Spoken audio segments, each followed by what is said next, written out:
السلام علیکم ورحمۃ اللہ وبرکاتہ۔ میرے پیارے بہنوں اور بھائیوں، ذوالحجہ کے اس مبارک مہینے کا 8واں دن، جسے اسلام میں یوم تراویہ کہا جاتا ہے، اپنی عظمت اور فضیلت کے لحاظ سے کائنات کا ایک انمول ترین دن ہے۔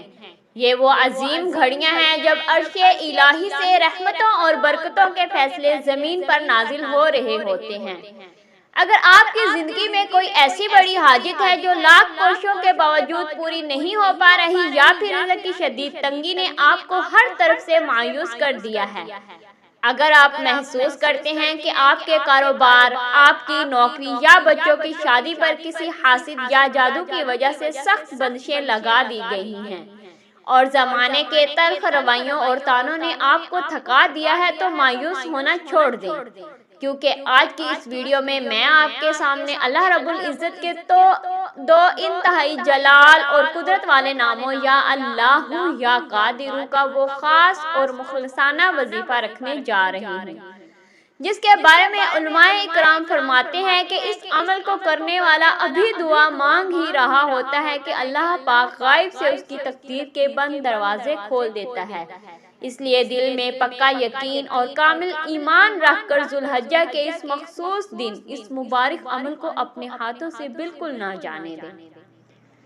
ویڈیو میں آگے بڑھنے سے پہلے اور وظیفے کا پورا طریقہ کار جاننے سے پہلے میری آپ سب سے گزارش ہے کہ اگر آپ ہمارے چینل پر نئے ہیں یا آپ نے ابھی تک چینل کو سبسکرائب نہیں کیا، تو ایسے ہی آزمودہ اور قرآنی وظائف کے لیے چینل کو لازمی سبسکرائب کر لیں اور ساتھ موجود بیل آئیکن گھنٹی کے نشان کو دبا دیں، تاکہ ہماری نئی آنے والی ویڈیو کا نوٹیفیکیشن آپ کو ہر وقت ملتا رہے اور آپ کی کوئی بھی ویڈیو مس نہ ہو۔ اللہ پاک آپ کو اس کا بہترین اجر عطا فرمائے، آمین۔ میرے پیارے بہنوں اور بھائیوں، وظیفہ شروع کرنے سے پہلے یہ جاننا بہت ضروری ہے کہ 8 ذوالحجہ یعنی یوم تراویہ کی اتنی اہمیت کیوں ہے۔ یہ وہ دن ہے جب حاجی مکہ مکرمہ سے منا کی طرف روانہ ہوتے ہیں اور حج کے باقاعدہ ارکان کا آغاز ہوتا ہے۔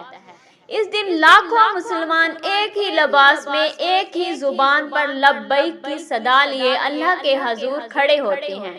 جب وہاں رحمتوں کی برسات ہو رہی ہوتی ہے، تو دنیا کے کسی بھی کونے میں بیٹھا مسلمان اگر سچے دل سے اللہ کو پکارتا ہے، تو اللہ تعالیٰ اس کی پکار کو کبھی رد نہیں فرماتا۔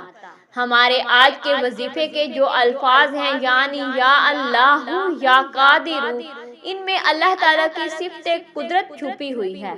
قادر اس ذات کو کہتے ہیں جو ہر ناممکن کو ممکن بنانے پر قادر ہے۔ جب انسان تھک جاتا ہے، جب دنیا کے سارے دروازے بند ہو جاتے ہیں، جب لوگ ساتھ چھوڑ دیتے ہیں، تب اللہ کی یہ صفت قدرت انسان کے بد نصیب کو کھولتی ہے۔ اس لیے جب آپ کل یہ عمل کریں گے تو دل میں یہ یقین رکھیے گا کہ میرا رب بہت قادر ہے، وہ میری تقدیر کو ایک سیکنڈ میں بدل سکتا ہے۔ اب توجہ فرمائیں اور وظیفے کا پورا طریقہ کار اچھی طرح سمجھ لیں۔ 8 ذوالحجہ یعنی کل کے دن آپ نے اس وظیفے کو کسی بھی وقت کرنا ہے۔ وقت کی کوئی سخت پابندی نہیں ہے، آپ اسے صبح کے وقت بھی کر سکتے ہیں، ظہر یا عصر کے بعد بھی کر سکتے ہیں، اور اگر دن میں وقت ملے تو عشاء کی نماز کے بعد رات کی تنہائی میں بھی کر سکتے ہیں۔ سب سے پہلے آپ نے بالکل پاک صاف ہو کر، باوضو ہو کر ایک خاموش جگہ پر قبلہ رخ بیٹھ جانا ہے۔ اپنے دل کو دنیا کے تمام خیالات سے پاک کر لینا ہے۔ دوسرا قدم، آپ نے اول و آخر یعنی شروع میں 3 مرتبہ یا پھر 7 مرتبہ درود ابراہیمی پڑھنا ہے۔ تیسرا قدم، اصل پڑھائی۔ اس کے بعد آپ نے پوری توجہ، دھیان اور عاجزی کے ساتھ تسبیح پر یا اللہ یا قادر کو پڑھنا شروع کرنا ہے۔ آپ نے اس پاک نام کو کم سے کم ایک تسبیح یعنی 100 مرتبہ پڑھنا ہے۔ اگر آپ کے پاس وقت ہو اور آپ کی حاجت بہت بڑی ہو تو آپ نے اسے 313 مرتبہ بھی پڑھ سکتے ہیں۔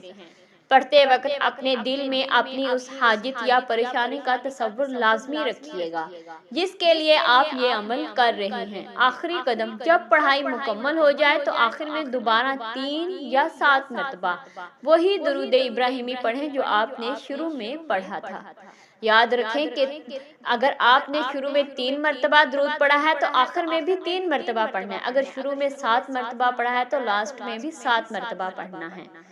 جب آپ کا وظیفہ مکمل ہو جائے تو اپنے دونوں ہاتھ اللہ کے حضور اٹھا دیں، اپنی آنکھوں کو بند کریں اور رو رو کر گڑ گڑا کر اللہ سے مانگیں، اے اللہ، اے کائنات کے مالک، اے ہر چیز پر قدرت رکھنے والے رب، آج ذو الحجہ کے اس مبارک اور عظیم دن کے صدقے، یوم تراویہ کے صدقے، تیرے جو بندے اور بندیاں اس وقت ہاتھ اٹھائے بیٹھے ہیں ان کی تمام جائز حاجات کو پورا فرما۔ اے باری تعالیٰ، جو رزق کی تنگی کی وجہ سے پریشان ہیں ان کے گھروں میں اپنے غیب کے خزانوں سے اتنی برکت اور وسعت عطا فرما کہ ان کی نسلیں بھی آباد ہو جائیں۔ جن کی شادیوں میں رکاوٹیں ہیں، جن پر کسی نے حسد یا جادو کی وجہ سے بندش لگا دی ہے، اے قادر متعلق اپنے پاک نام کی برکت سے ان تمام بندشوں کو ہمیشہ کے لیے ختم فرما دے اور ان کے لیے بہترین اور نیک اسباب پیدا فرما، بیماروں کو شفا عطا فرما اور بے اولادوں کو صالح اولاد کی نعمت سے نواز، ہماری دعاؤں کو اپنے فضل سے قبول و منظور فرما، آمین ثم آمین۔ میرے پیارے بھائیوں اور بہنوں، اس مبارک وظیفے کو خود بھی پورے یقین کے ساتھ کریں اور صدقہ جاریہ سمجھ کر اپنے دوستوں، رشتہ داروں اور عزیزوں کے ساتھ لازمی شیئر کریں، تاکہ اگر آپ کی وجہ سے کسی ایک انسان کا بھی بھلا ہو گیا تو اللہ پاک آپ کی جھولی بھی خوشیوں سے بھر دے گا۔ کمنٹ سیکشن میں آمین لکھ کر دعا میں ضرور شامل ہوں۔ مجھے بھی اپنی دعاؤں میں خصوصاً یاد رکھیے گا۔ اپنا بہت سارا خیال رکھیے گا۔ اللہ حافظ۔